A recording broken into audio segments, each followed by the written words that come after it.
Frères et sœurs, bonjour. J'espère que vous allez bien. Je fais cette petite exhortation pour dénoncer mon ennemi, le diable, qui a fait de la tromperie et du mensonge un métier. Alors que Jésus faisait un jeûne de 40 jours, il est allé dans le désert parce qu'il voulait un endroit calme, sans bruit. Le diable l'observait. Et Satan est venu le trouver. Jeune homme, je t'observe. Tu ne manges pas. Tu ne bois pas de l'eau. C'est quoi ton problème? Regarde, les richesses de ce monde, elles sont à moi. Regarde la gloire de ce monde. Elle est à moi. Je la donne à qui je veux. Quel est ton problème? Frères et sœurs, Jésus-Christ a refusé. Combien de personnes dans ce monde ont l'argent parce qu'elles ont signé un pacte avec le diable? Combien de personnes sont riches parce qu'elles sont passées par là, par un pacte? On a été voir un marabout faire un rituel pour devenir riche. Pour être riche, beaucoup de personnes, que ce soit dans les affaires, dans la musique, dans le sport, sont passées par le diable. Beaucoup de personnes, frères et sœurs, beaucoup de personnes ont fléchi les genoux devant le diable.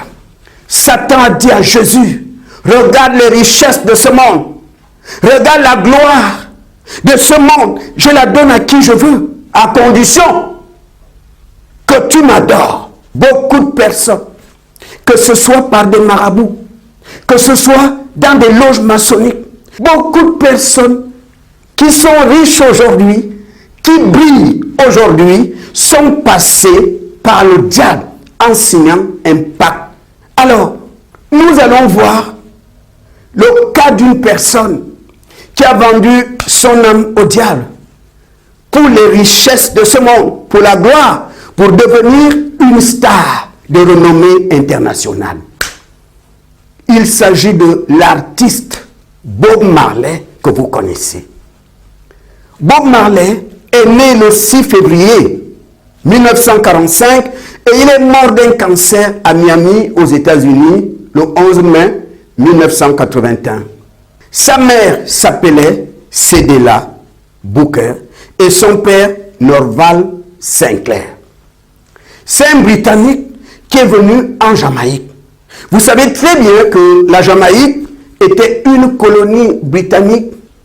Et dans cette colonie, on faisait travailler des esclaves dans les plantations de bananes et de canne à sucre. Norval Sinclair, le Britannique, lorsqu'il arrive en Jamaïque, il a fait croire à tout le monde qu'il était officier dans l'armée britannique.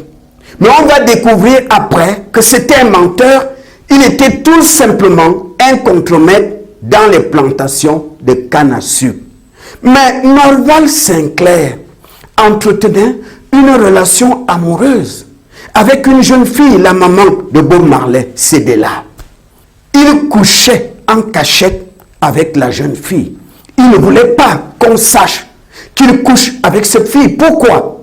La différence d'âge. Norval Sinclair avait 59 ans et Cedella avait juste 18 ans. Le problème, c'est que Cedella tombe enceinte. Lorsqu'elle est tombée enceinte, son père l'a fait asseoir. Ma fille, tu es enceinte de qui? C'est qui ton copain? Et la jeune fille a lâché le nom. Papa, c'est Norval Sinclair. Le père s'est mis en colère. Tu ne vois pas la différence d'âge? Tu n'as que 18 ans, il a 59 ans. Frères et sœurs, Cedella va accoucher Bob Marley au village. Et comme Norval Sinclair, son père, ne venait même pas voir l'enfant, donc la jeune fille se retrouve seule à s'occuper de Bob Marley. Un jour, elle a dit à ses parents, papa, maman, je préfère aller à Kingston, aller faire des petits boulots pour m'occuper de mon enfant. Les parents ont accepté.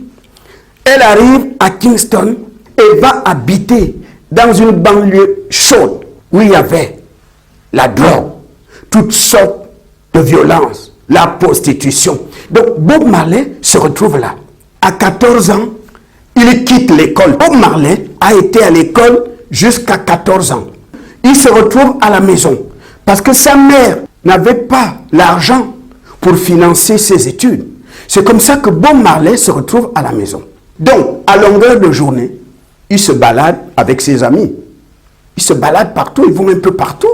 Bob Marley et ses amis aimaient écouter les stations de radio qui émettaient depuis Miami aux États-Unis, attirés par la musique. Parce que ces stations de radio avaient l'habitude de faire passer à l'antenne des jeunes musiciens américains, des jeunes talents. C'est par là qu'est venue l'inspiration. Bob Marley a dit à ses amis, ce que font ces jeunes Américains, nous aussi on peut le faire. Donc on va acheter des instruments de musique et on va commencer à s'entraîner. Et c'est ce qu'ils ont fait.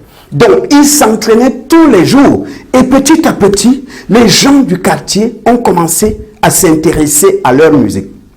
On les invitait à animer les soirées de mariage, les baptêmes, les anniversaires. Et ils gagnaient un peu d'argent avec ça. Un jour, un monsieur s'est approché de lui et lui a dit, jeune homme, tu as du talent, un grand talent, mais tu n'as pas l'argent. Moi, j'ai l'argent. Si tu es d'accord, je peux financer ta musique. Bob Marley a accepté. Je dois te dire la vérité. Les grandes stars américaines que tu vois, le talent seul ne suffit pas. Toutes ces stars américaines que tu vois, toutes ces grandes stars que tu vois, le talent seul ne suffit pas. Je préfère te dire la vérité. Si tu veux vraiment atteindre le niveau international, si tu veux que ta musique parcourt le monde, le talent seul ne suffit pas. Toutes ces stars américaines que tu vois, tous ces musiciens américains que tu connais, ont signé un pacte. Si tu veux vraiment, si tu veux atteindre le haut niveau, jeune homme, il faut que tu signes. Il faut que tu signes. Tu verras. Tu ne seras plus le même. C'est cet homme qui a séduit Bob Marley et Bob Marley a signé un pacte. Frères et sœurs, je veux dire quelque chose ici. Peut-être tu as un parent, un ami qui est dans des loges, qui est dans les sociétés secrètes. Cet homme a une chambre. Même son épouse n'entre pas là-bas. Il y a des gens comme ça. Ils sont dans des loges. Ils sont dans des sociétés secrètes. Mais il a une chambre spéciale. Ses enfants ne mettent pas pied là-bas. Même sa femme n'entre pas dans cette chambre. Il faut que tu saches que cet homme, sa richesse, son pouvoir vient d'une sirène des eaux. C'est dans cette chambre qu'il fait tout avec la sirène. Il n'y a que lui qui entre là-bas. C'est dans cette chambre qu'il fait tout avec sa sirène. Beaucoup de personnes, des hommes d'affaires, beaucoup de francs-maçons, beaucoup d'adeptes des sociétés secrètes, beaucoup de stars, beaucoup ont vendu leur âme au diable. Et Satan a mis à côté de ces personnes-là une femme, une sirène. La plupart de ces personnes ont une chambre spéciale où sa femme ne met pas pied. Ses enfants n'entrent pas là-bas parce que c'est dans cette chambre qu'il fait tout avec son épouse, la sirène des eaux. Donc, son argent, sa richesse, c'est cette sirène qui travaille pour lui. Et Satan, pour entretenir le contrat, puisque tu as signé un pacte avec lui, viendra de temps en temps réclamer le sang. Je veux ta fille que tu aimes beaucoup là. C'est elle que je veux. Il faut que tu me donnes ta femme. Tu aimes beaucoup ta femme. Moi, je veux ce qui coûte cher. J'aime ce qui a de la valeur. Je veux ton père. Je veux ta mère. Tu me vends ton âme. Tu me donnes en échange le ventre de ta femme. Elle fera tout le temps des fausses couches parce que c'est moi qui prends ses enfants. Frères et sœurs, quand Bob Marley a vu que le cancer commence à le ronger. Il est allé dans une clinique à Miami aux États-Unis. Mais c'était trop tard. Le cancer l'avait déjà bouffé. Et quand la sirène a compris que Bob Marley va bientôt mourir, la sirène lui a dit, tu rases ta tête, d'accord? Tu m'enlèves tes rastas, ok? Tu les donnes à Rita Marley, ton épouse.